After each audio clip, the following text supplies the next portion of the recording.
ខ្ញុំបាទរិនសុខាគឺជាអ្នកនិពន្ធភាពយន្តហើយក៏ជាអ្នកនិពន្ធសៀវភៅអរិយប្រទេសដ៏ពិសេសនេះផងដែរហេតុអ្វីបានជាខ្ញុំចំណាយពេលរហូតដល់12ឆ្នាំដើម្បីធ្វើការសិក្សាស្រាវជ្រាវអំពីការបង្កើតសៀវភៅអរិយប្រទេសនេះឡើងបងប្អូនមានដឹងទេថាជនជាតិទាំងអស់នៅលើពិភពលោកយើងនេះគឺមានរហូតដល់ជាង1000ជនជាតិចំណែកជនជាតិដែលមានប្រទេសដែលមានទឹកដីខ្លួនឯងគឺមានមិនដល់200ជនជាតិផងហេតុអ្វីទៅបានជនជាតិជាង800ទៀតគឺបាត់បង់ប្រទេសបាត់បង់ទឹកដីបងប្អូនមានដឹងទេថាជោគវាសនាជនជាតិដែលអត់មានប្រទេសខ្លួនឯងគឺវាវេទនាប៉ុណ្ណាវាលំបាកប៉ុណ្ណាការរស់នៅក្រោមនឹមបរទេសគឺវាវេទនាខ្លាំងណាស់ដូច្នេះហើយគឺជាហេតុផលដែលយើងត្រូវធ្វើការសិក្សាស្រាវជ្រាវអំពីមហន្តរាយប្រទេសនិងអរិយប្រទេសក្នុងគោលបំណងធ្វើឲ្យប្រទេសជាតិយើងក្លាយទៅជាអរិយប្រទេសយ៉ាងពិតប្រាកដព្រោះមានតែអរិយប្រទេសប៉ុណ្ណោះដែលយើងទាំងអស់គ្នាអាចរស់នៅសុខសេនសាន្តសប្បាយសប្បាយរុងរឿងខ្ញុំសង្ឃឹមថាបេសកកម្មដែលខ្ញុំបានស្រាវជ្រាវរហូតដល់12ឆ្នាំនេះ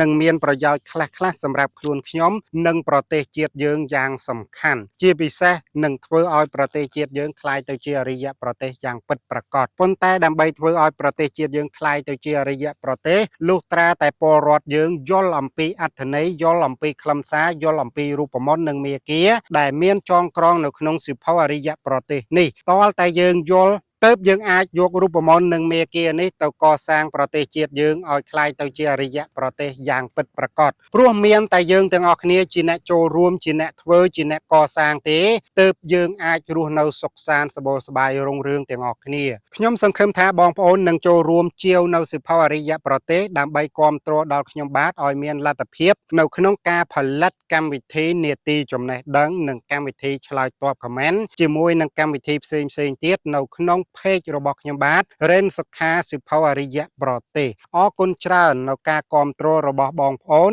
ដើម្បីយើងទាំងអស់គ្នារីកចម្រើនរុងរឿងអភិវឌ្ឍសមត្ថភាពមុនអភិវឌ្ឍទ្រព្យសម្បត្តិអភិវឌ្ឍពលរដ្ឋមុនអភិវឌ្ឍប្រទេសជាតិមានតែពលរដ្ឋខ្លាំងក្លាទេទើបអាចធ្វើឲ្យប្រទេសជាតិយើងក្លាយទៅជាអរិយប្រទេសបាន